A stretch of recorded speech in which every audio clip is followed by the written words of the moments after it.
بابر کے انتقال کے بعد ہمایوں کے لیے بادشاہت پھولوں کی سیج ثابت نہ ہوئی۔ 1530 میں بابر کے انتقال کے بعد مغل امپائر لگ بھگ بینکرپٹ ہو چکی تھی، اور وہ مال و دولت اور خزانے جو بابر اور ہمایوں نے ہندوستان حملے کے بعد مختلف ریاستوں سے حاصل کیے تھے، وہ تمام خزانے بابر نے اپنے درباریوں مختلف وار لارڈز میں تقسیم کر دیے تھے۔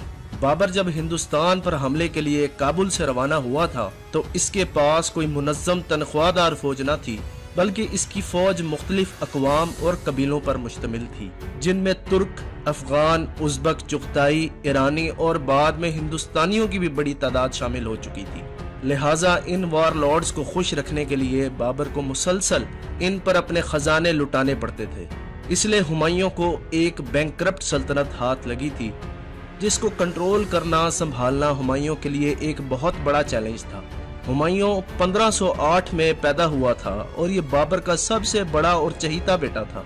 ہمایوں کی ماں کا نام مہم بیگم تھا۔ کامران مرزا، ہندال مرزا اور عسکری مرزا ہمایوں کے وہ بھائی تھے جو بادشاہت کی خواہش رکھتے تھے اور ہمایوں کے لیے سردرد بنے رہے۔ بابر کی موت کے وقت ہمایوں بدخشاں کے علاقے پر گورنر مقرر تھا اور اس کو حصار فیروزہ کی جاگیر بھی تحفے میں دے دی گئی تھی، جس سے یہ صاف ظاہر ہو گیا تھا کہ ہمایوں ہی بابر کا ولی عہد ہے اور اس کے بعد مغل سلطنت کا اگلا بادشاہ بنے گا۔ اس کے بھائی بھی مختلف علاقوں پر گورنری کر رہے تھے، جن میں کامران مرزا، جو قابل ذکر ہے، کابل اور قندھار پر گورنری کے فرائض سر انجام دے رہا تھا۔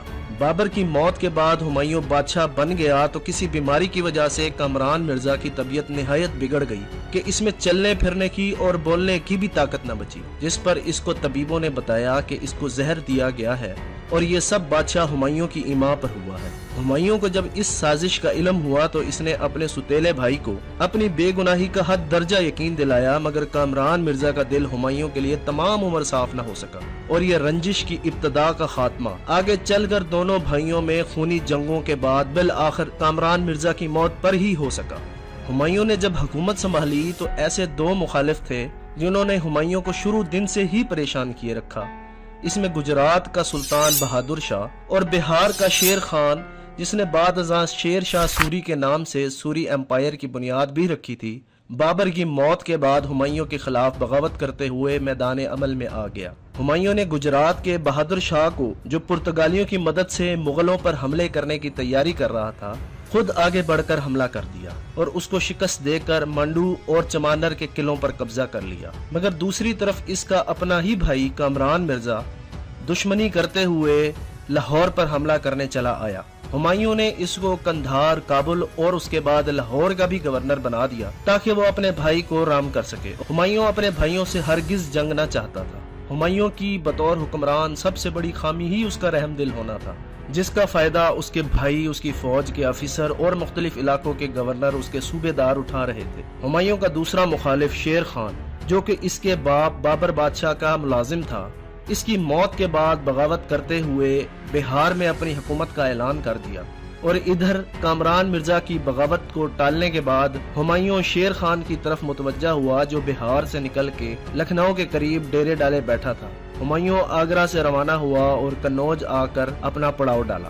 کچھ دنوں بعد کشتیوں کا ایک پل بنا کر دریائے گنگا کے پار اپنا پڑاؤ ڈال لیا۔ ہمایوں نے شیر خان سے صلح کی اور اس کو مغلیہ سلطنت کی طرف سے بہار اور بنگال کا گورنر بنانے کی پیشکش کی، جس کو بظاہر شیر خان نے قبول کر لیا۔ مگر صلح کی شرائط طے ہو جانے کے بعد شیر خان نے اپنا لشکر واپس لے جانے کا دکھاوا کیا، اور ہمایوں جو صلح کے بعد اطمینان سے جشن منانے میں مصروف تھا، اچانک شیر خان اور اس کے لشکر نے ہمایوں کے لشکر پر صبح و سویرے حملہ کر دیا، جب ہمایوں کا زیادہ تر لشکر سو رہا تھا۔ اس اچانک حملے سے مغل لشکر کے قدم اکھڑ گئے اور ہمایوں بامشکل اپنے بھائیوں سمیت، جس میں عسکری مرزا شامل تھا، جان بچا کر بھاگ سکا۔ اس مارکے کو جنگ چونسا کے نام سے یاد کیا جاتا ہے۔ ہمایوں جان بچا کر آگرہ تو آ گیا، مگر شیر خان نے ہمایوں کا پیچھا نہ چھوڑا اور آگرہ کا محاصرہ کر لیا۔ ہمایوں نے آگرہ اور دہلی کو خیر آباد کہا اور لاہور کا رخ کیا۔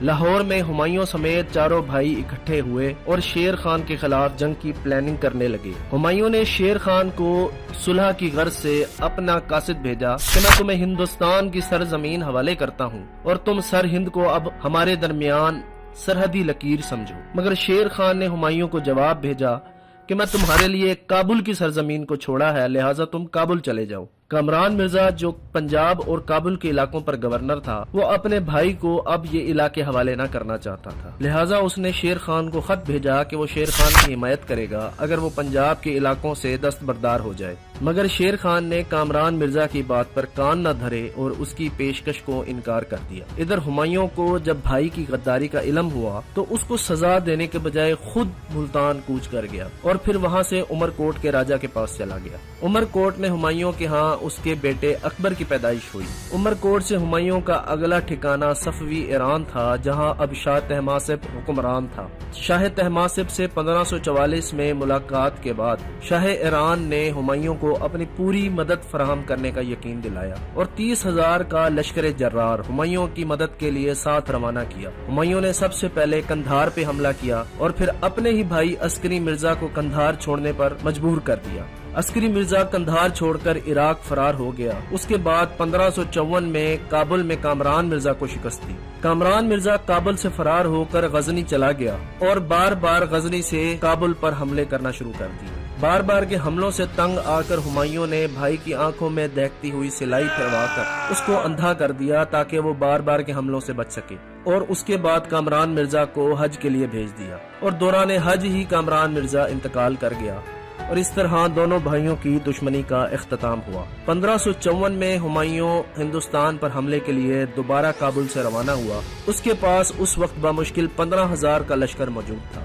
22 فروری 1555 تک ہمایوں تمام پنجاب پر دوبارہ سے قابض ہو چکا تھا۔ ہمایوں کی اس پیش قدمی کو دیکھتے ہوئے سکندر شاہ سوری اپنی فوج کو لے کر روانہ ہوا، جو کہ کم و بیش 80,000 گھڑ سواروں، پیادہ سپاہیوں، کئی ہاتھیوں اور توپوں پر مشتمل تھی۔ 18 جون 1555 کو سر ہند میں ہمایوں اور سکندر سوری آمنے سامنے آئے اور خون ریز جنگ کے بعد مغلوں کو فتح حاصل ہوئی۔ سکندر شاہ سوری میدان جنگ سے فرار ہو کر شوالک کی پہاڑیوں پر چلا گیا۔ اس جنگ میں ہمایوں کے بڑے بیٹے اکبر نے بھی حصہ لیا اور بہادری کے جوہر دکھائے۔ ہمایوں کی ان فتوحات میں اس کے ایک جنرل بہرام خان کا بہت بڑا کردار تھا۔ بہرام خان نے پہلے ہمایوں اور پھر بعد میں اکبر کی حکومت کو بچانے اور چلانے میں بہت مدد کی، جس کا مکمل ذکر ہم آنے والی مغل امپائر کی ایپیسوڈ میں کریں گے۔ 23 جولائی 1555 کو ہمایوں 23 سال بعد دوبارہ دہلی کے تخت پر جا بیٹھا۔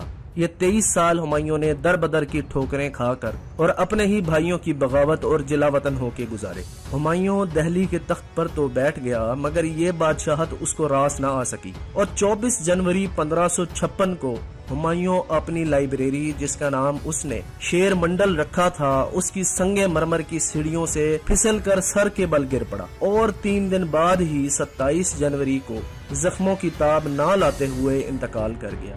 موت کے وقت ہمایوں کی عمر 48 سال تھی اور اس نے اپنی زندگی کا بیشتر حصہ جلا وطنی میں گزارا۔ ہمایوں کا مقبرہ آج بھی دہلی میں موجود ہے، جو اس کے بیٹے اکبر نے اس کے لیے بنوایا تھا۔